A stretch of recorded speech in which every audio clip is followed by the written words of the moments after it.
Assalamualaikum warahmatullahi wabarakatuh. Selamat datang dalam video pembahasan paling lengkap, paling mendalam, dan paling komprehensif mengenai tantangan dan peluang keuangan serta perbankan syariah di Indonesia.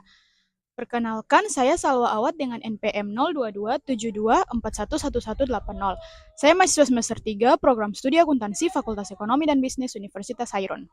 Pada video kali ini, kita akan membahas secara detail bagaimana industri keuangan syariah tumbuh, apa saja hambatannya di mana saja peluang besarnya, bagaimana inovasinya, bagaimana posisinya secara global, serta arah masa depan industri ini dalam konteks perekonomian Indonesia. Ini bukan sekedar rangkuman, ini adalah naskah lengkap yang disusun berdasarkan data, teori ekonomi Islam, sejarah, praktik industri, serta tren global yang memengaruhi perkembangan ekonomi syariah. Mari kita mulai perjalanan intelektual kita untuk memahami bagaimana sistem keuangan syariah menjadi bagian penting dari masa depan ekonomi Indonesia. Yang pertama, posisi keuangan syariah di Indonesia. Keuangan syariah bukan lagi alternatif kecil di pinggir sistem keuangan. Kini ia menjadi salah satu pilar penting dalam pembangunan ekonomi nasional. Indonesia sebagai negara dengan populasi muslim terbesar di dunia memiliki potensi luar biasa untuk menjadi pusat ekonomi syariah global. Industri ini mencakup berbagai sektor. Ada perbankan syariah, industri halal, pasar modal syariah, asuransi syariah, fintech syariah, dan zakat, wakaf, dan filantropi Islam. Mengapa memahami tantangan dan peluang itu penting? Industri syariah tidak bisa sekedar berjalan mengikuti arus. Ia harus mampu menavigasi berbagai tantangan, mulai dari regulasi, pemahaman masyarakat, teknologi, hingga persaingan. Pada saat yang sama, peluangnya luar biasa besar. Pada video kali ini akan menggambarkan kedua sisi tersebut secara seimbang dan mendalam. Kita lanjut pada sejarah perbankan syariah di Indonesia. Era pra 1990 merupakan konsep ekonomi Islam sudah muncul dalam berbagai forum dan diskusi intelektual sejak tahun 1970-an. Perguruan tinggi, ulama, serta tokoh ekonomi mulai membuka ruang diskusi untuk sistem ekonomi tanpa riba. Pada tahun 1992, lahirnya Bank Muamalat Indonesia. Bank Muamalat menjadi bank syariah pertama yang berdiri di Indonesia. Inilah momentum emas yang membuka pintu bagi bank-bank lain untuk mengikuti jejak yang sama.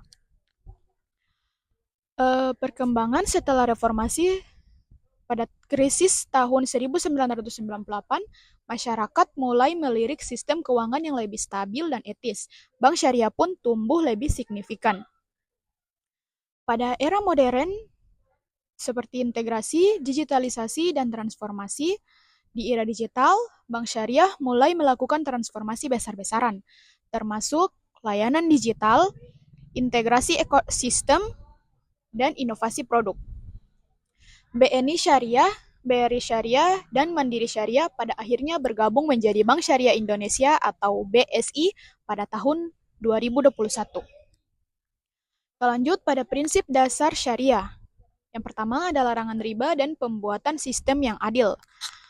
Riba dianggap merusak keadilan ekonomi karena menciptakan keuntungan tanpa risiko. Sistem syariah menghapus praktik tersebut. Yang kedua ada prinsip keadilan dan transparansi. Keuangan syariah menuntut adanya kejelasan akad, transparansi, serta kesetaraan risiko. Yang berikut ada sistem berbasis aset atau asset-based system. Berbeda dengan sistem konvensional yang berbasis bunga, sistem syariah berbasis kepemilikan aset nyata. Yang keempat ada penyucian harta dan tujuan sosial. Instrumen seperti zakat, wakaf, dan sedekah menjadi bagian integral dalam membangun keadilan sosial. Kita lanjut pada tantangan dan regulasi. Ada yang pertama yaitu regulasi yang kompleks dan sering berubah. Untuk menjaga kepatuhan syariah, regulasi sering diperbarui. Ini menimbulkan tantangan adaptasi bagi pelaku industri. Yang kedua ada keterbatasan otoritas pengawasan. Meski DSN, MUI, dan OJK berperan besar, sinergi jarang berjalan dengan sempurna. Yang ketiga, ada harmonisasi aturan dengan sistem konvensional. Dalam industri keuangan Indonesia, sistem konvensional masih mendominasi. Bank syariah harus menyesuaikan diri tanpa kehilangan identitas syariahnya. Lanjut pada persaingan dengan bank konvensional. Yang pertama ada dominasi struktur perbankan konvensional. Share perbankan syariah masih di bawah 10% dari total aset perbankan syariah. Yang kedua ada persepsi masyarakat. Masyarakat sering beranggapan bahwa syariah itu sama saja, cuman ganti nama. Ini adalah tantangan besar. Edukasi yang baik sangat diperlukan. Yang ketiga ada kompetisi produk dan teknologi. Bank konvensional unggul dalam modal yang besar, teknologi yang canggih, dan jaringannya yang luas. Sementara bank syariah harus berjuang lebih keras untuk bersaing. Selanjutnya ada peluang teknologi finansial atau lebih dikenal dengan fintech.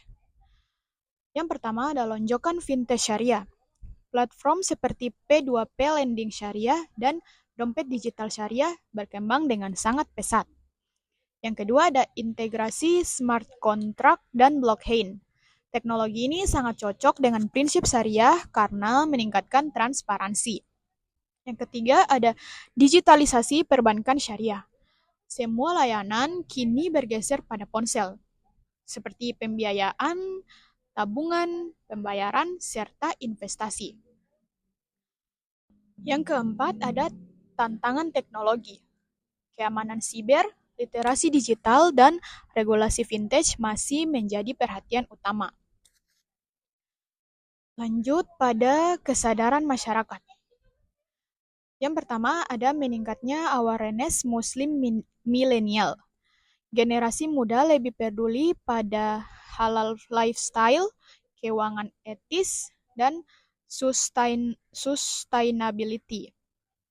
Yang kedua ada kurangnya literasi yang mendalam. Banyak yang ingin menggunakan layanan syariah, tetapi belum memahami bagaimana mekanisme tersebut. Yang ketiga ada peran pendidikan dan dakwah ekonomi Islam. Seperti di kampus, masjid, dan media harus bersinergi untuk menyebarkan pengetahuan ekonomi syariah. Yang berikut ada inovasi produk. Yang pertama, pembiayaan mikro syariah. UMKM adalah tulang punggung ekonomi. Sistem syariah sangat cocok untuk pembiayaan pada sektor ini. Yang kedua ada investasi berkelanjutan. Produk seperti sukuk hijau semakin diminati. Yang ketiga ada hybrid produk dan teknologi digital. Menggabungkan akad-akad syariah untuk produk modern menjadi hal yang sangat diperlukan. Yang berikut ada perkembangan global. Yang pertama ada industri syariah dunia. Negara-negara seperti Malaysia, Arab Saudi, EUA, Qatar, dan Inggris sudah menjadi pusat ekonomi syariah dunia. Yang kedua, ada posisi Indonesia dalam peta global. Meski memiliki populasi muslim terbesar, Indonesia masih tertinggal dalam pengembangan industri syariah. Yang ketiga, ada kerja sama global. Indonesia memiliki peluang besar untuk berkolaborasi dalam riset, investasi, serta teknologi. Yang berikut ada masa depan keuangan syariah di Indonesia. Yang pertama ada transformasi digital sebagai kunci. Digitalisasi menentukan apakah bank syariah bisa bersaing dengan bank konvensional. Yang kedua ada integrasi ekosistem halal. Bank syariah harus menyatu dengan industri halal, pariwisata halal, UMKM, dan ZISWAF. Yang ketiga ada sumber daya manusia. Sumber daya manusia menjadi faktor paling penting dalam keberhasilan perkembangan industri. Yang keempat ada visi Indonesia sebagai pusat ekonomi syariah dunia. Dengan potensi besar, Indonesia bisa menjadi global halal hub. Jika kita melihat Malaysia, perbankan syariahnya jauh lebih maju. Kenapa? karena mereka kurang fokus pada 3 hal. Yang pertama ada edukasi yang kuat, inovasi produk, dan dukungan pemerintah. Sementara negara seperti Inggris, walaupun bukan negara Muslim, justru menjadi pusat finansial syariah Eropa. Mereka melihat bahwa keuangan syariah punya nilai ekonomi besar. Ini menjadi sinyal bahwa Indonesia tidak hanya bersaing dengan negara Muslim, tetapi dengan negara non-Muslim yang melihat potensi industri syariah secara serius. Masa depan ekonomi syariah akan ditentukan oleh beberapa faktor kunci. Yang pertama, digitalisasi total layanan keuangan. Semua harus bisa dilakukan lewat smartphone. Yang kedua, konektivitas dengan industri halal. Bank syariah harus masuk ke setiap aspek ekonomi halal. Yang ketiga, sumber daya manusia syariah yang profesional. Tidak bisa hanya mengandalkan lulusan ekonomi syariah, tetapi harus didukung oleh ahli teknologi, data, vintage, dan manajemen risiko. Yang keempat, ada integrasi JISWAF dengan sistem ekonomi. Wakaf produktif adalah salah satu mesin ekonomi terbesar di masa depan. Yang kelima, ada pengembangan produk internasional. Indonesia bisa mengekspor produk keuangan syariah ke seluruh dunia. Jika semua ini berjalan, Indonesia tidak hanya menjadi pasar, tapi menjadi pemain utama industri syariah global. Jadi teman-teman, dari materi yang saya telah jelaskan, dapat disimpulkan bahwa industri keuangan dan perbankan syariah di Indonesia berada dalam fase krusial. Tantangannya besar, tetapi peluangnya jauh lebih besar. Dengan dukungan regulasi, inovasi teknologi, edukasi masyarakat, serta integrasi ekosistem halal, industri syariah dapat memainkan peran strategis dalam mendorong pertumbuhan ekonomi nasional. Keuangan syariah bukan hanya sistem ekonomi, ia adalah jalan menuju keseimbangan, keadilan, dan kemajuan bersama.